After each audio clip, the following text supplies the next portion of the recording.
Kanahus Manuel. Hello everybody, my name is Kanahus Manuel. I'm Secwepemc from the Secwepemc Nation. I'm currently reside in the southern part of our Secwepemc territory that's at threat from another Imperial Metals mine, the Ruddock Creek project from the headwaters of the Adams River. And this is one of our big concerns is Imperial Metals, just impact on wherever it may be on our land.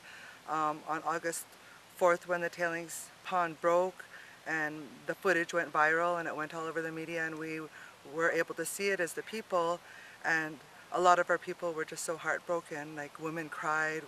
We had so much unanswered questions of what is it going to do to our salmon, what is it going to do to the water, the whole Salmon River watershed, that this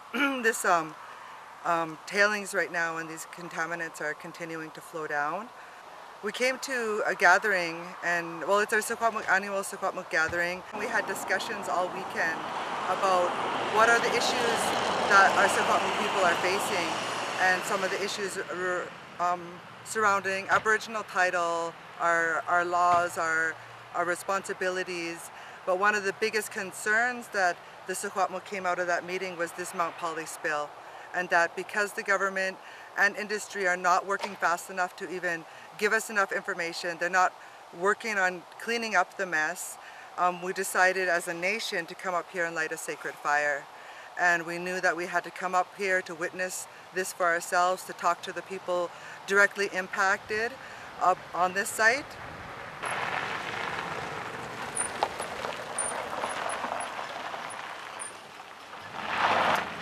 So that was the choice, and it was through the gathering that we were able to come out with a unified stance. Around 250 Secwepemc had signed on to a statement saying that we are going to come together and find a collective solution on what we are going to do about this spill. And what we're hearing is that this is one of the biggest environmental disasters in the world that is being downplayed right now. And I really believe it's from industry and their PR people that are downplaying that this is a catastrophic event. Through this fire here, it has started to bring people together. It started bringing the local residents out here from Likely and from the surrounding areas that have landowners along the lakeshore, and coming with their concerns. Some of them are coming with their health concerns. And so these are the concerns that people are facing. Some of them are like, even if they wanted to sell their property now, it's like there's no value in their land.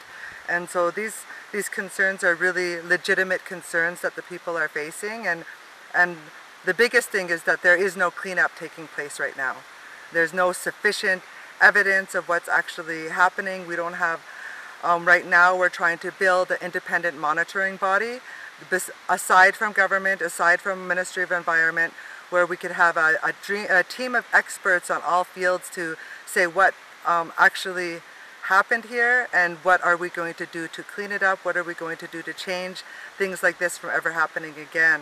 So we have many scientists, there's a marine biologist, there's some people from Mining Watch Canada, and we had the person from Greenpeace at some of our meetings this past weekend. So there's a lot of people concerned, and we're even hearing it from the workers. We like stopped some of the, maybe a third of the workers that were going in today and the loads that were coming out, and what is actually happening. So we found some of the trucks are actually bringing human waste from Vancouver, solid waste, into dispose here in the mine site and some of the pits that are open. So they're disposing actually human waste, like kidney stones and human parts that they do on operations. They're disposing medical waste. They're disposing out there. They're disposing human waste, but they say it's dried solid waste from Vancouver that they're disposing in there. And the thing is that they're telling the people they could drink the water, but then now someone had come from Likely today and said no, they said they can't drink the water, that there's actually E. coli in the water. So we have no idea about that. We don't know if that's just what's being played out to hide what else there might really be in the water. But we have a marine biologist, a really well-known marine biologist that had come up here, and she had the proper samples. She was bringing them back to a lab in Kelowna, and she was heading out to go meet with the Statlium people, who are really concerned at this time too, because the salmon is a part of that the Fraser River watershed system. So there's other nations that are really concerned. I was just at all chiefs meeting the last Thursday and Friday of the week, and it was the BC chiefs from all throughout the province to talk about the significance of the Chilcotin decision. But at everybody's talk at that meeting, the concern too was this Mount Polley spill. And what does that mean when we're saying that Aboriginal title exists in this province? That the province actually says, yeah, Aboriginal title exists in the Chilcotin territory. They've been opposed to mining in their territory for making Fish Lake into a tailings pond. So these are some of the concerns. People are saying that Lake Polley is now a tailings pond. It's not officially a tailings pond on record, but that the tailings are still continuing to leach into the Polley Lake as we currently speak. And there's footage online from Alexandra Morton that has videotape footage of that'll be getting out, and we need people to get this message out. We need a lot of people to get this message out, but this is the message that came from the fire today. We put out this message, and it's for all people. It's to all the Fraser River watershed nations and peoples that depend on this water, and it was from the people at this fire. So I just like to read it to everybody so people could have a better idea of where we're standing and what we are monitoring. It says the Secwepemc have started a sacred fire at the Imperial Metals Mount Polley Mine site, ground zero of the disaster. Under the authority of the Secwepemc natural law, defenders of the land have gathered to mourn the loss and survey the damage. Industry and government are not acting to clean up the spill, and workers are still coming in and out of the mine with over 40,000 kilograms of metals and chemicals per load. The workers are not being told what is going on, and neither are those living in the area directly affected by the spill. People in the surrounding areas are already noticing negative effects to their health. The Secwepemc and people in the area are calling on the government to appropriately address and clean up the spill instead of moving to measure investors that Imperial Metals and other mines are still in working order. The Secwepemc are also calling for a moratorium in the Secwepemc on mining. Imperial Metals has other mines in Secwepemc territory, i.e. the Ruddock Creek project in the headwaters to the Adams River Salmon Run. The Secwepemc have evicted Imperial Metals from their territory, and Neskonlith Indian Band has officially issued an eviction.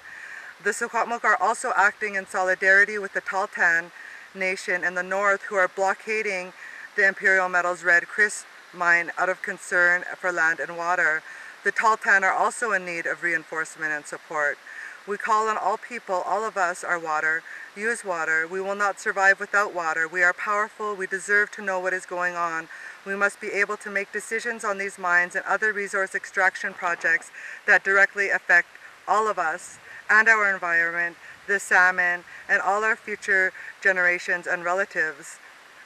So this was to all the Fraser River watershed nations and the people that depend on it, because this lake flows into that Fraser River watershed, and it should be everybody's concern, especially when we all need it as human beings.